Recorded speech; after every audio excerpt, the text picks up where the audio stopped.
Have you heard this trendy acronym? And I'm using the word trendy kind of loosely because unless you work in management, you actually probably have never heard it.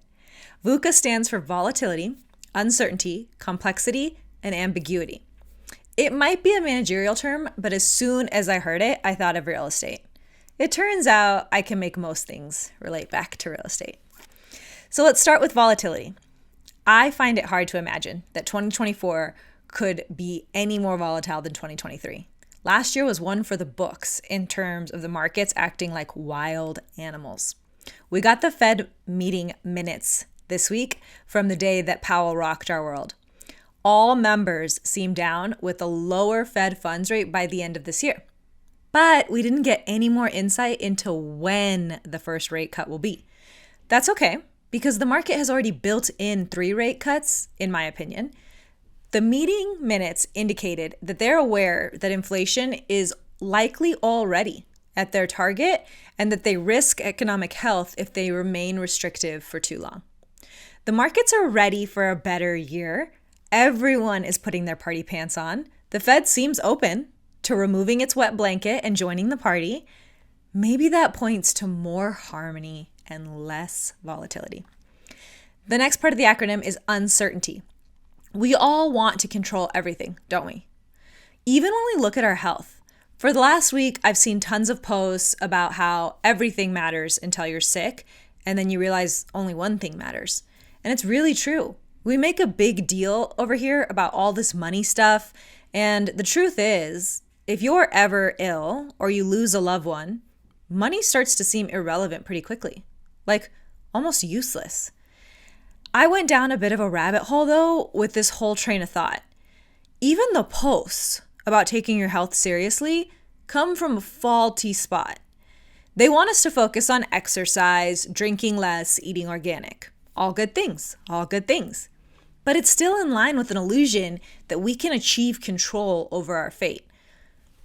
Don't we all know someone who lived the healthiest life, never smoked, never drank, went to church twice a week, and biked 12 miles a day and still got cancer? I think we have to instead make our peace with uncertainty. Take care of yourself, please. I'm not arguing that that's a lost cause. I'm arguing that our obsessive need for control is robbing the joy of life, not to mention giving us false assurances that we're actually the ones who are in charge. Okay, that was a bit of a tangent, but dealing with uncertainty also has to be a part of your real estate strategy. You aren't going to know the exact right time to buy. You cannot time the market. You won't know the bottom of interest rates so that you can snag your refinance perfectly. The best way to deal with uncertainty is learning how to make the best decision with the information available. That's a skill. It can be learned, developed, and practiced. Now on to complexity. I have a strategy that I use to deal with complex tasks, problems, and projects. It's this: avoid getting domed out at all costs. When something feels overwhelming, I break it down. Here's an example. I'm currently in my master's program pursuing a degree in marriage and family therapy. There are so many papers, 10, 12-page papers, and it feels heavy on top of a busy family life and a full-time career. The only way I get through them is to break them down into manageable tasks. So I will map out everything that needs to happen to make the paper work, like find the sources, actually read the sources, write the intro, then write each section, then check it against the scoring rubric. I block out a little time each day for a week in advance of its due date, and then when I get to that time block, I just do the small part of the breakdown that I mapped out. The paper comes together without being super overwhelming. I handle presentations the same way. Loans, same way. You can handle the market the same way. If you have a big goal to accomplish in 2024, map it out month by month, and then look at what needs to happen that month and make a to-do list for each week. Don't get domed out. Repeat it like a mantra. Do not get domed out. Do not get domed out. Teach your clients how to do it. Ambiguity. Avoid it at all costs, just like getting domed out. Clarity attracts, confusion repels.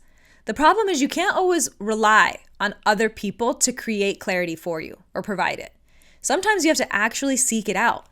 I find that so often we hesitate to ask the question that's right on the tip of our tongue, to the point that it's actually a disservice to ourselves and others. We end up with information without the information we need to take our next steps. And that leads us to make assumptions, which you and I both know is a risky strategy. If you're speaking with colleagues at the office, for example, and they're talking about something that you don't fully understand, why not ask them to elaborate? Sure, you risk coming across as naive. The potential benefit of knowledge is way better.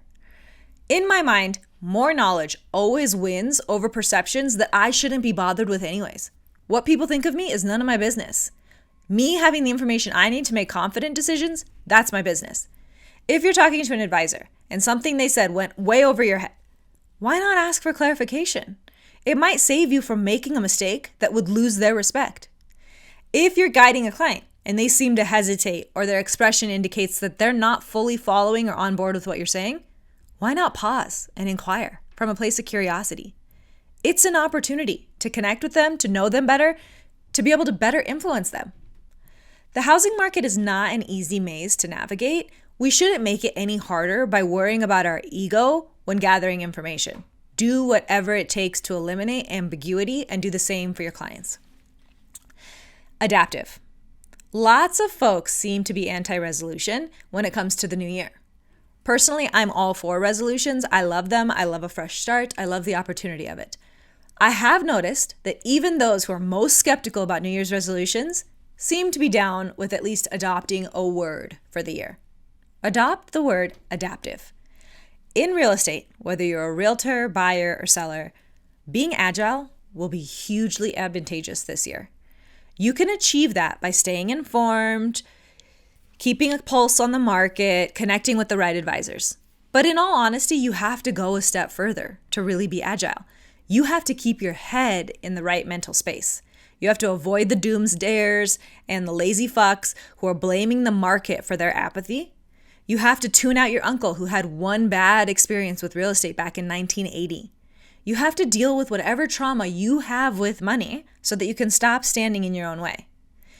If you want to be ready to win this year, I want you to focus on being flexible and ready to adapt on a dime's notice.